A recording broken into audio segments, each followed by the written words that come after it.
The shovel hit something that wasn't earth. The sound was small, a muted clink, but it pulled every breath from the circle gathered beneath the old tree. The funeral flowers were still fresh on the porch. Someone whispered his name like a question. For decades he'd said the same words. Not near the roots. Not today. He said it gently, like a hand on a shoulder. Nobody ever crossed the chalk line he taught them to draw. Why the secrecy, and why the tenderness in his warnings? To understand, we go back to the first season the tree became untouchable. The rules shaped the landscape of childhood.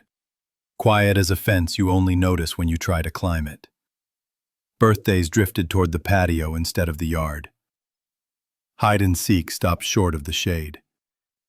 A hopscotch grid ended abruptly, chalk turning to air at the outermost root. The tree stood at the edge of the lawn like a keeper of time, and the family learned to live around it. He never raised his voice about it. That was the curious part.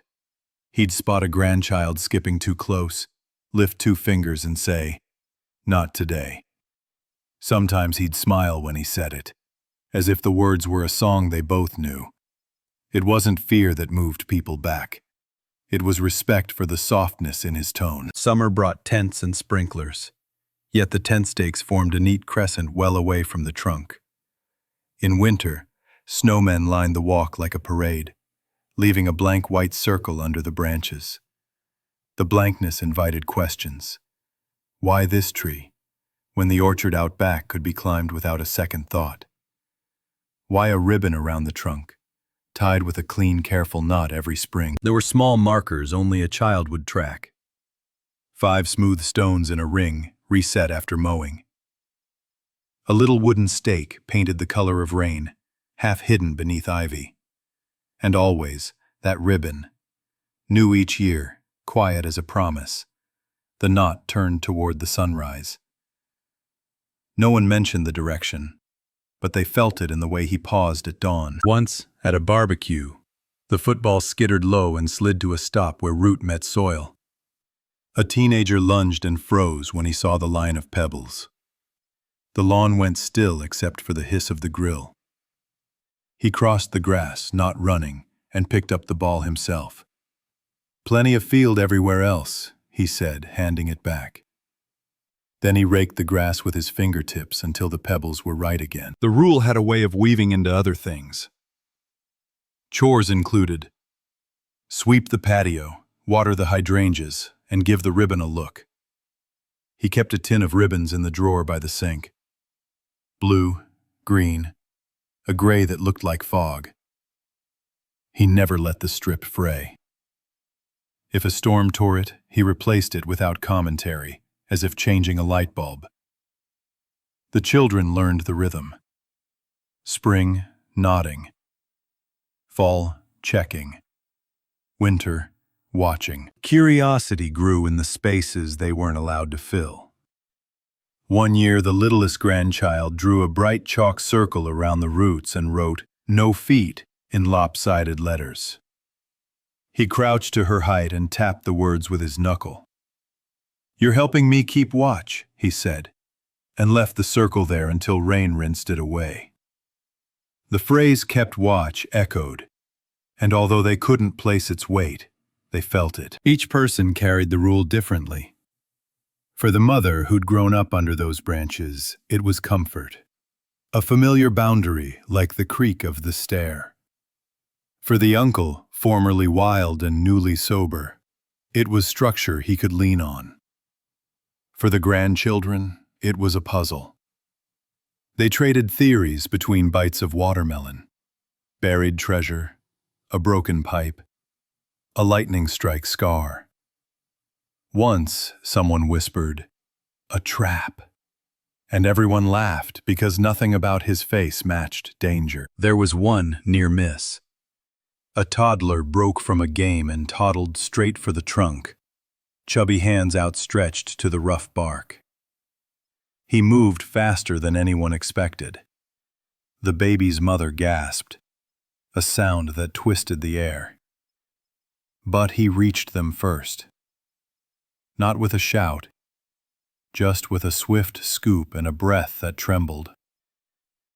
He tucked the child against his shoulder, pressed a kiss to the crown of soft hair, and, after a moment, said, "Let's save the tree for later." His cheek stayed pale longer than he wanted anyone to see. On quiet evenings, he'd sit by the back window.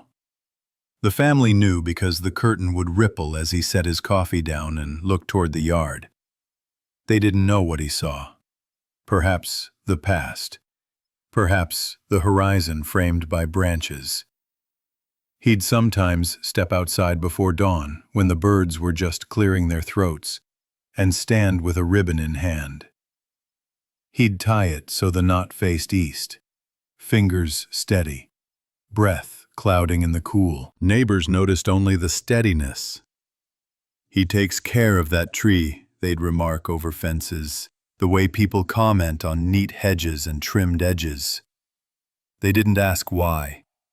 The tree predated some of their houses. It had watched the street change from gravel to asphalt.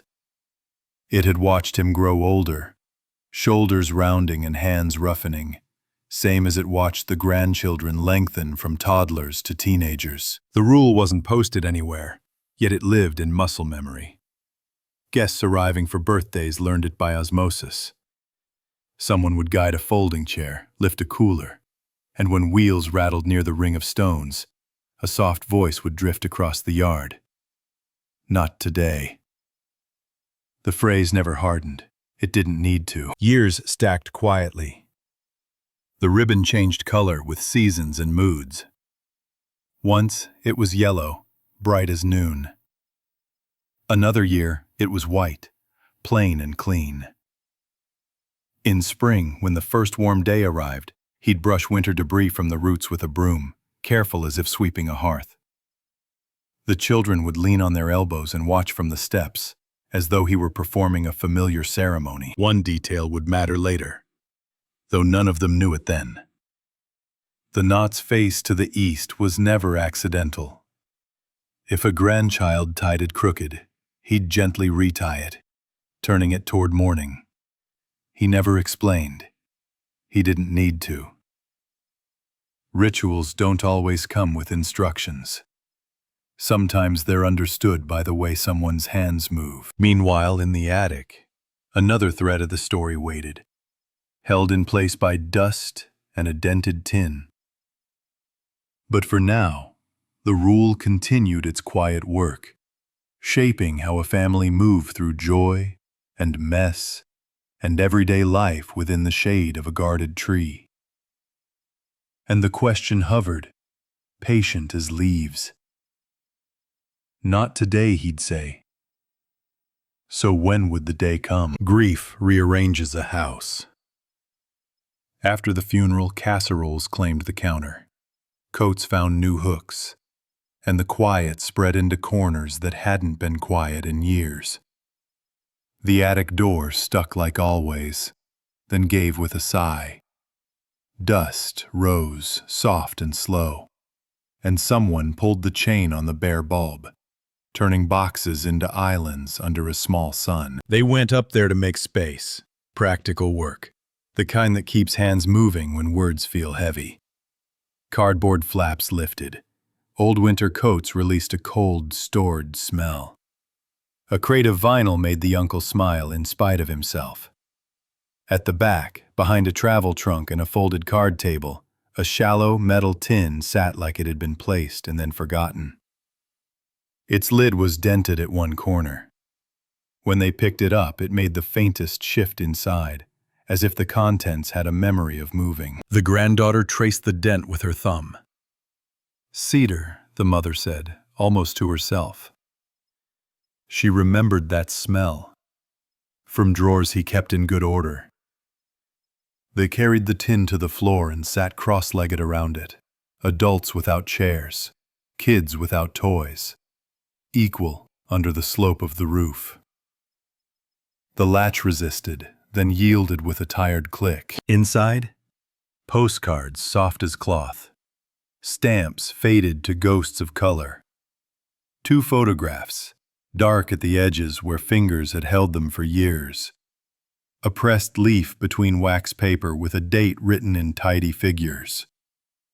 And letters, thin envelopes nested together, bound with a strand of twine that had flattened over time. Whoever tied it had cared enough to keep them from drifting. They didn't rush. The granddaughter slid the twine free and set it aside like something living. She read the first postmark aloud, then another. The addressee was him, the sender a name the mother recognized in her body before her mind caught up. She paused with the envelope halfway open, breathing once, then again, and nodded to read on. The handwriting was his. Not the shaking script of late years, but the firm lines of a hand that worked every day and still had patience for letters at night. The words didn't say tree. They said keeping watch. They said the promise holds. They said rooted, twice, as if the word did more than describe plants. There was a gentleness in the tone she knew from the yard, but here it was private and unperformed, talking to someone who would understand without questions. On one postcard, a photograph of a lighthouse turned sepia by time. He'd circled the beam with pen and written, "Always homeward." The family didn't know that phrase, but felt the way it fit with dawn knots and east-facing ties. Another envelope held a short note that began with, "After the storm," with no date beyond the smudge where a thumb had rested. It spoke of standing under branches in snow and saying words to no one and to someone all at once. The pressed leaf was oak, thin as a whisper, the veins like a map. The date beneath it matched a year the mother had filed in her mind as the year he changed. He'd laughed less after that. He'd walked the block at night and come home with his hands cold and empty. Seeing the number on the paper made that private timeline visible. It also made the ribbon make sense. Not in the way of answers, but in the way of direction. What they didn't find were threats or warnings. No legal papers about easements, no diagrams of pipes, no labeled danger. The language kept returning to presence and witness. "I will keep watch," he wrote in one. "If you can't be here, know I am." It was a promise, not a prohibition. The tree was a place of vigil, not a trap. The granddaughter's voice softened as she read, as if matching the temperature of the page. She paused on a signature that was both familiar and not. The mother leaned closer. She recognized the flourish at the end of the name because she'd seen it on a recipe card, and on the inside cover of a book where a note had said, "For later." The recognition didn't break her. It steadied her. It explained the tender way he said, "Not today," like a man asking the world to give him one more dawn. 2 photographs. In one, he was young enough to be surprised by his own smile. The tree was smaller then, its branches closer to the ground. He stood with someone whose face the angle hid, but whose hand was visible, holding a ribbon like a simple crown. In the other, snow rose nearly to the lowest limbs, and footprints led straight to the trunk. A small bench, different from the one on the patio, sat half-buried, waiting. As they set the photos down, the neighbor called up the stairs to ask if anyone needed tea. They didn't answer. Not from rudeness, but because the room had shifted. The attic felt less like storage and more like a chapel, made holy not by ritual but by care. The letters didn't rewrite every part of their history, but they changed its emphasis. The story wasn't about fear around a boundary. It was about someone keeping a promise inside it. They tucked the leaf back between its papers. They slid the letters into order and placed the twine across them, the way you set a blanket over a sleeping child. The tin was still dented, still plain, but it held a new gravity. When they closed it, nobody felt closure. They felt invitation. The ground beneath the tree had always called to their curiosity.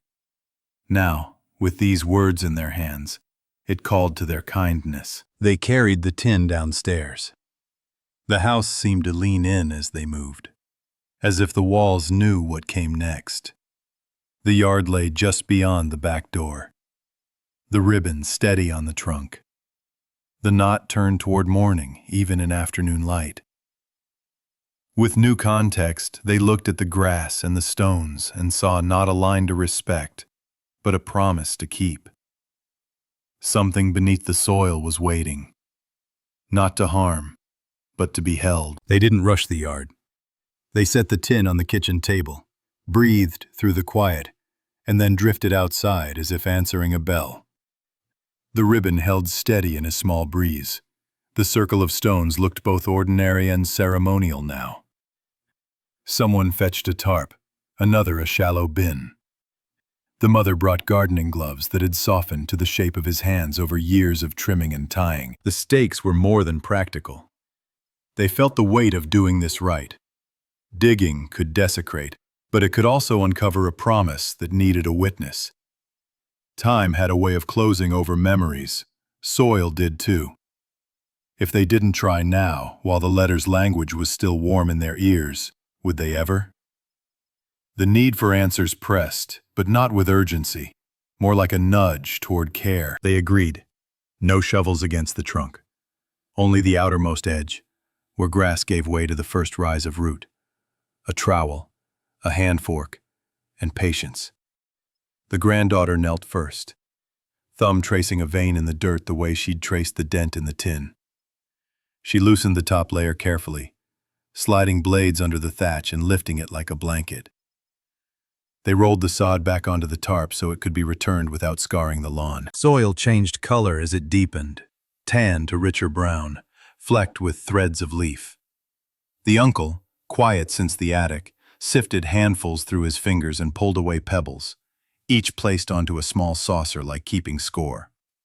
The mother brushed against a root and paused, palm flat, an apology spoken without words. They kept the circle intact, widening an inch at a time. Minutes stretched. Their breathing found a rhythm with the scraping and lift. The granddaughter's trowel clicked lightly on something not soil. She froze. The others leaned in with that same held breath from the funeral morning. She brushed, gently. A sparkle flashed. A wedge of clear glass, edges dulled by time. Not a bottle, but curved like one. They widened the area with a soft brush, revealing more fragments. A little scatter of buried light. That small glint changed the air. Whatever was here had not been planted yesterday. The neighbor's gate squeaked. She stepped into the yard with a foil-covered dish balanced on one hand. She saw the kneeling, the tarp, the ribbon watching like an eye, and didn't ask questions. She lifted the foil, revealing a casserole, set it on the patio, then walked to her own shed and returned with a narrow trowel, the kind you use for transplanting seedlings. She offered it over the stones without crossing them. A quiet loan. No words, just presence. Under the glass, something straight caught the brush.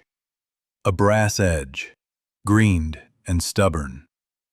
The uncle retrieved a wooden chopstick from his pocket, the kind he kept for fiddly jobs, and eased the soil back along the line. A corner appeared, beveled and small. Metal. Old and decorative. When he brushed away more, the shape resolved into a tiny fitting, not much bigger than a thumbnail. The granddaughter's eyes found what sat beside it. A small steel circle, pinched shut. A lock. Or the impression of one. fastened to something wedged into the root's cradle. Hands slowed. The mother pressed her fist to her mouth.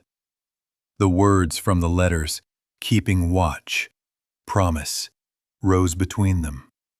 This wasn't a pipe. It wasn't random debris. A container rested here, edged in brass, sealed against weather and time by roots that had grown around it without crushing it, as if the tree itself had been careful. The uncle shifted his knees. "We need to think," he said softly. "Not whether to stop, how to open without breaking." They tried a paintbrush on the seams, a soft stream from the hose, just enough to coax the soil away. The box revealed itself in patient increments. A keepsake tin, once patterned, the colors worn to a ghost. The brass corner belonged to a frame piece nailed into thin wood. The lock was small and clouded, the keyhole a tiny mouth. They sat back on their heels, hands dirty, hearts steady. Agreement formed without a vote. Together, in the open. No secrets within a secret. The neighbor set the small trowel beside them and, as if understanding the need for witnesses, took a seat on the patio step, eyes gentle, distance respected. The uncle worked a flat butter knife under one side, easing the box free a breath at a time, while the granddaughter cradled the lifted edge so it wouldn't drop or twist. Roots murmured against wood. The tree seemed to hold its breath with them. When the last inch gave, the box came loose, leaving a neat impression, like a memory of its shape. They set it on the tarp. The lock was still closed, but the metal around the lid had loosened. They didn't force it. The mother ran a cloth over the surface and saw faint flowers, the suggestion of roses under years of earth. Someone fetched a small screwdriver from the drawer where he'd kept rubber bands and tape. A gentle twist at each corner, a soft lift, and the seal surrendered with a sigh of damp air. Inside wasn't what money looks like, and it wasn't what danger feels like. It was arrangement. Objects placed with care that's older than dust. A section of folded cloth. Something wrapped in paper. A corner of card. No clatter. No weight beyond meaning. They looked at one another and nodded. Together, they'd open what the tree had guarded, not to disturb, but to understand. What waited inside was tender. And it pointed backward, beyond their own memories, to a winter nobody spoke about, and a promise that had anchored every "not today" he ever said. They lifted the first layer with the care you give to something that has already survived more than you know. The folded cloth unrolled to reveal a baby shoe, soft-soled and white once, now the color of cream after years in a drawer. The stitching was tiny and precise, as if someone had believed that even the smallest feet deserved careful work. The mother touched it and pulled her hand back as if the air itself had heat. Nobody spoke for a long breath. Beneath it, a dried flower lay pressed in the valley of a folded program. The petals had kept their shape even as the color drained away, a small echo of a bloom that had lived and ended without fanfare. The program's paper was thicker than expected, its edges worn where a thumb had worried it. The granddaughter eased it open. There was no chapel name, no photograph, just a date and a list of hymns that favored gentleness over thunder. The family didn't know those songs, but the titles carried comfort, like old quilts. A locket rested beside the paper, its surface rubbed smooth by years of fingers turning it over, again and again. Initials had been engraved there once, and though the lines had softened, the letters still spoke. two characters intertwined in a way that suggested both intimacy and care. The chain was short, the kind you wear close to the throat, under a collar, where only certain moments bring it into the light. Underneath the locket, a letter sat in his hand. Not to anyone else this time. Just to the box.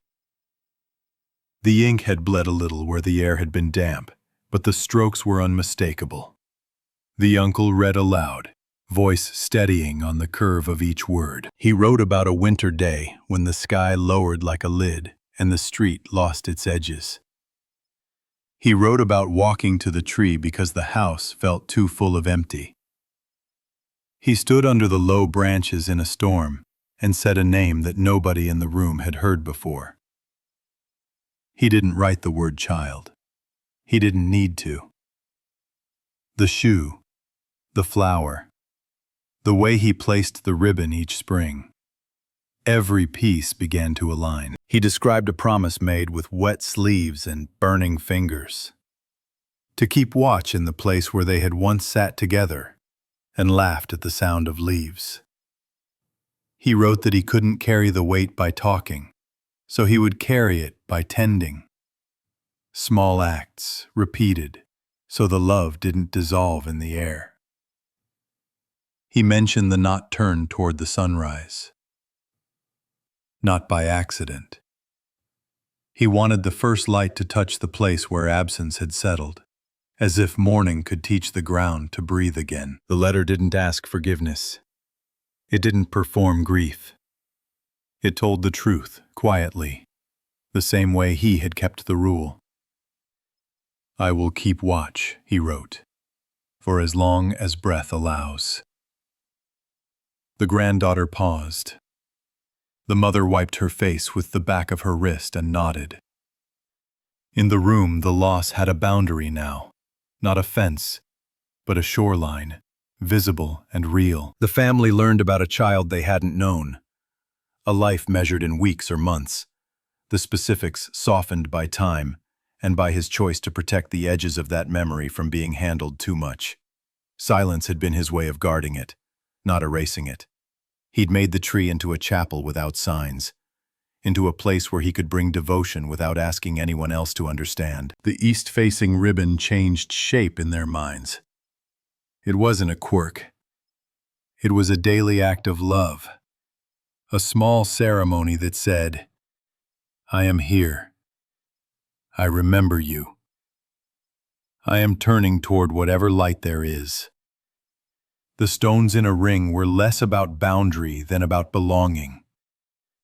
They marked a circle where a name once echoed and would continue to echo, even if spoken only under a breath. A memory surfaced in the uncle's voice, tentative at first.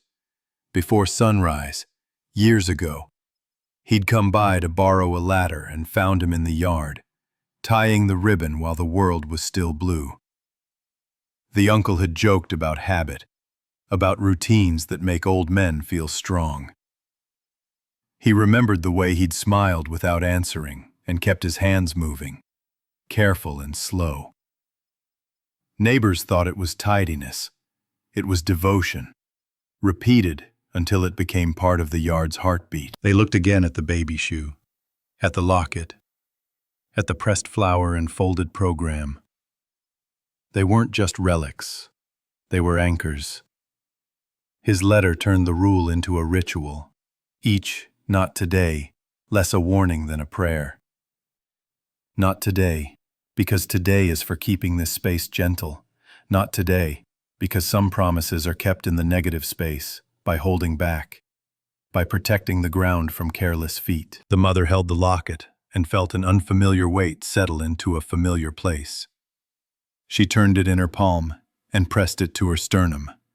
Not to claim it, but to align with the heartbeat that had tied ribbons in the dark.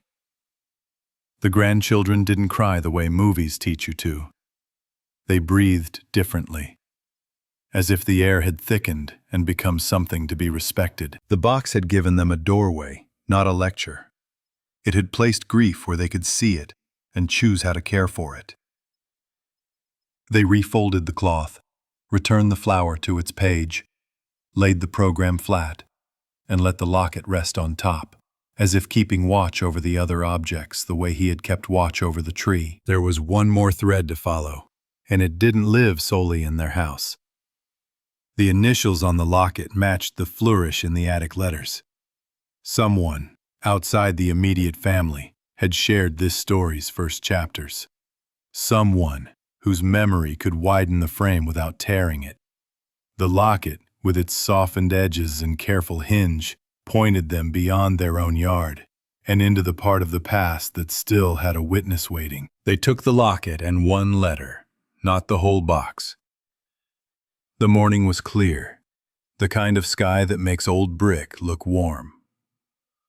The Historical Society sat in a former train depot, a small building with tall windows and a bell that rarely rang. Inside, paper lived in careful folders, and time kept an honest pace. The woman at the desk knew his name before they said it. She'd seen him in clippings and in the margins of meeting notes. She'd also seen him, years ago, leaving a bouquet at the edge of the cemetery when nobody else was there.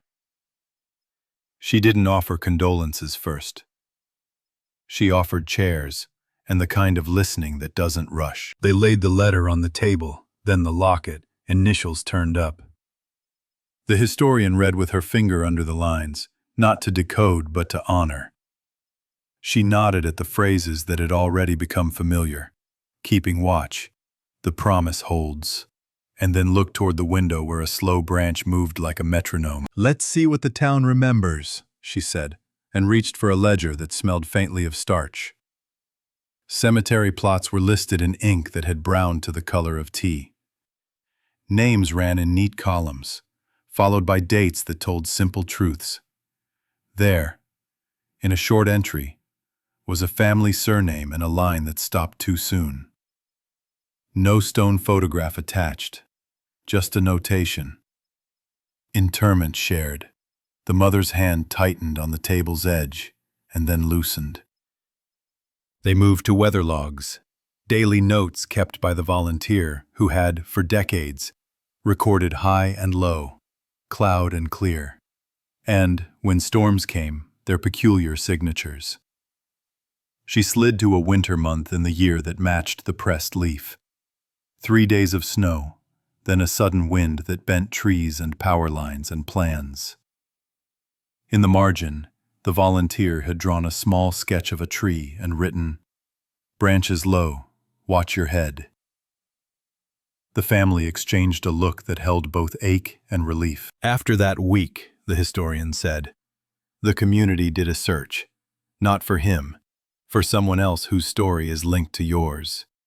She opened a drawer and lifted out a slim folder. Inside, a clipping showed a photograph of the park by the river, people in coats and hats standing shoulder to shoulder, eyes turned toward the water. The caption mentioned a name that matched the flourish in the attic letters. The search had ended with sorrow, and the town had absorbed it the way towns do, by folding the grief into casseroles, quiet nods, and a bench placed without fanfare. The historian touched the bench photo. "This bench," she said, "was replaced twice. Each time, an anonymous donation covered the cost." She didn't need to say who. The shape of the giving matched the shape of the ribbon at dawn. Gentle, consistent. Then a map, hand-drawn, older than anyone in the room. The tree was marked as a survey point, a notation in pencil that had survived smears and edits. Landmark Oak. Before the house, before the fence lines settled, the tree had been a place to meet, to say goodbye, to start journeys. Families had used it as a compass. Lovers had carved initials near the base, in days when carving bark felt like a harmless declaration. Over time, people stopped carving and started sitting. The oak had become a witness, simply by standing. He didn't invent the meaning, the historian said softly. He joined it. He gave it new shape. She told them how he'd come by the depot in his 20s to ask about a storm pattern from the 40s. She remembered his careful questions and the way he wrote dates on a small card and slipped it in his wallet. Years later, on quiet anniversaries, he'd leave flowers at sunrise where the shadows fell long. She'd seen him once, and had not interrupted. Some moments ask for distance. The family listened the way you listen to a song you've always known but never realized was about you.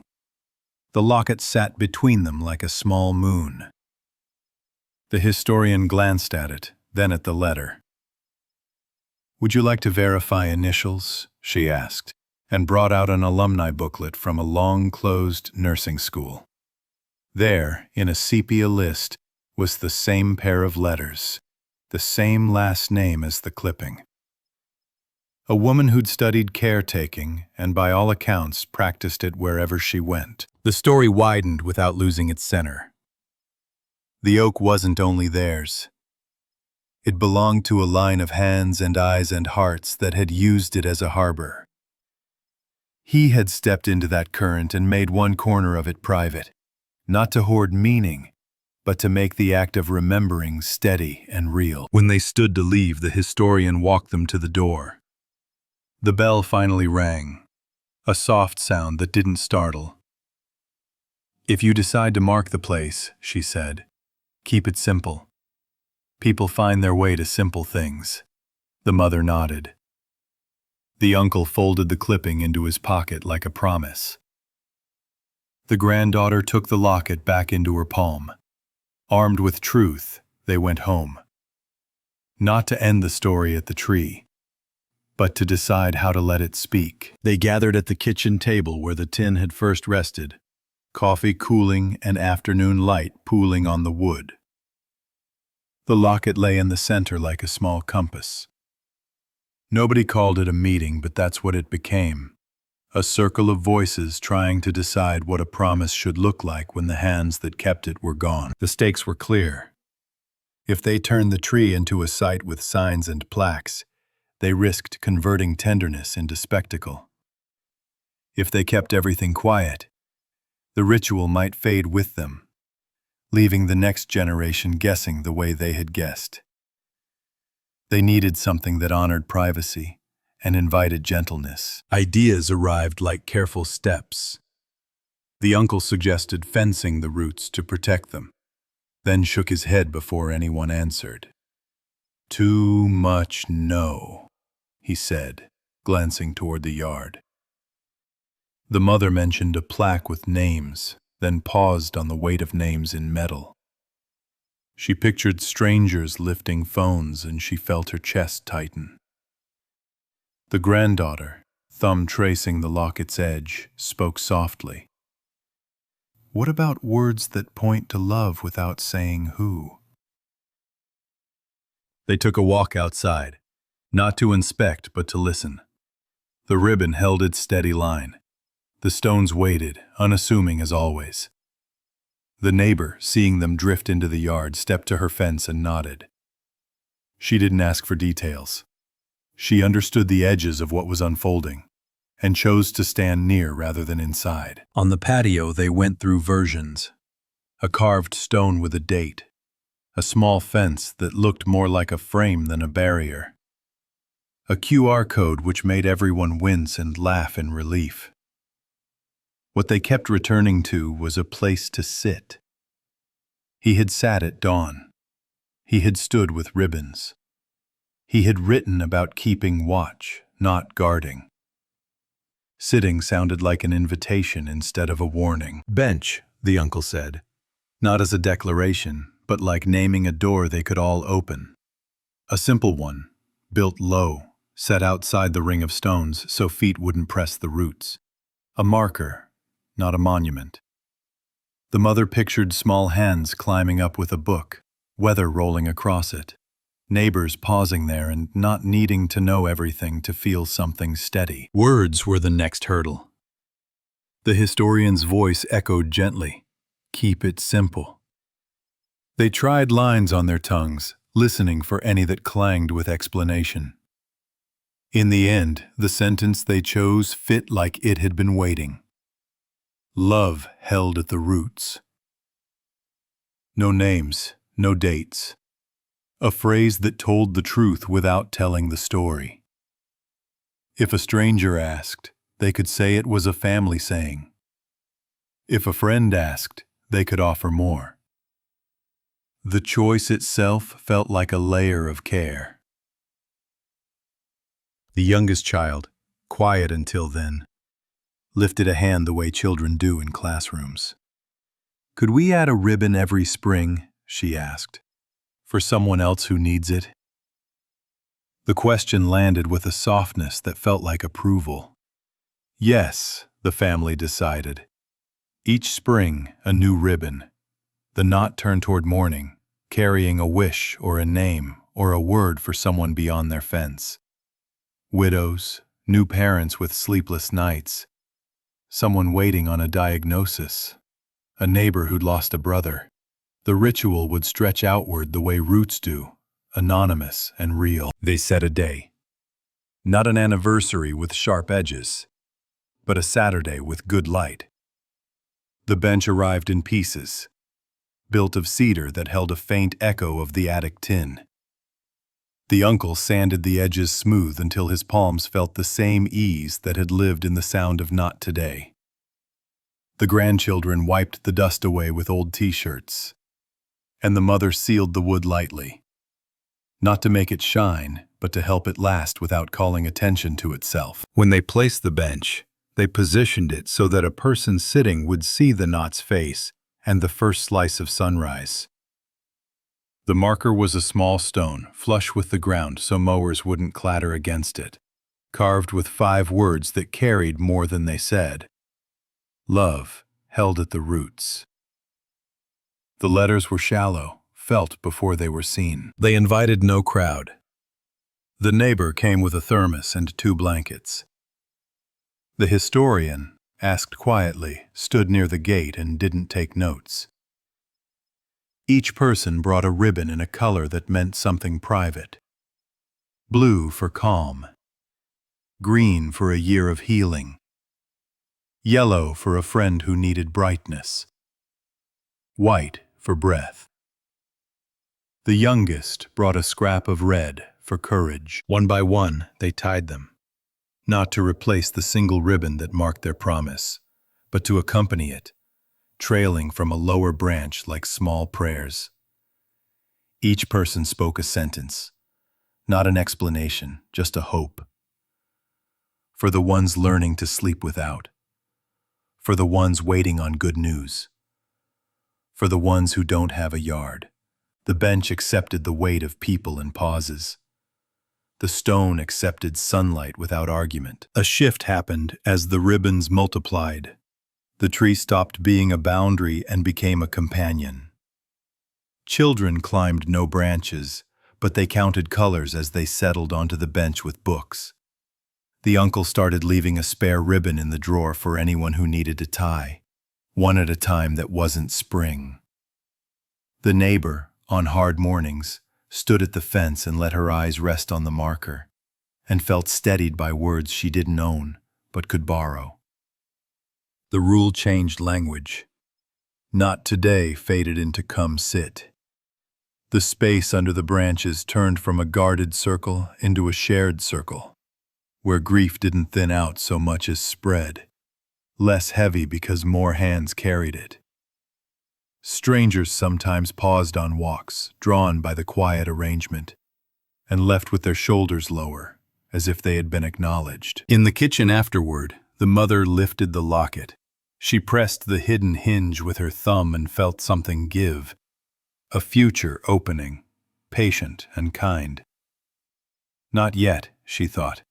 Soon. For now, the bench would do the talking. The tree had a new job that was really the old job, spoken aloud. And the family, by choosing a living memorial, had turned a private vigil into a small harbor where anyone could rest and face the light. Days found their rhythm around the bench. Mornings came with light catching the ribbons, evenings with quiet footsteps through the grass. The locket stayed on the kitchen counter for a week, then moved to a small dish near the sink, then back to the table, as if waiting for courage to catch up with curiosity. The mother was the one to lift it again, not because she wanted more pain, but because she sensed there was a last kindness tucked inside. She sat at the table where decisions had been made. The house hushed except for the soft tick of the clock. The granddaughter slid into the chair beside her without a word. The uncle leaned on the doorframe, hands clean, jaw set in a way that said, "I'm here." The hinge had a softness that comes from being used often, then not at all. She pressed her thumb against it and felt the familiar catch. No drama, just a tiny resistance giving way to a soft click, the kind you hear more in your bones than in the air. The locket opened like a held breath released. Inside, a tiny photograph, no bigger than a postage stamp, turned the color of warm tea. A face, blurred at the edges by time. But the curve of a cheek and the shape of an eye were still clear. Tucked behind the image, a single thread of hair, fine and pale, anchored under the lip of the frame so it wouldn't drift. The mother didn't flinch. Tears rose, but not like a flood. More like rain that knew where to fall. She brought the locket closer. The resemblance wasn't a mirror. It was a rhyme. She saw the echo in her own children, in the way their noses turned slightly toward light, in the way their smiles lifted more on one side. Recognition warmed rather than burned. It felt like someone had completed a sentence she'd been saying all her life without knowing its last word. Behind the photo, folded tight, was a sliver of paper. The uncle eased it out with the corner of a card, hands steady. The handwriting was his, small to fit the space, curved by the effort to write on something so tiny.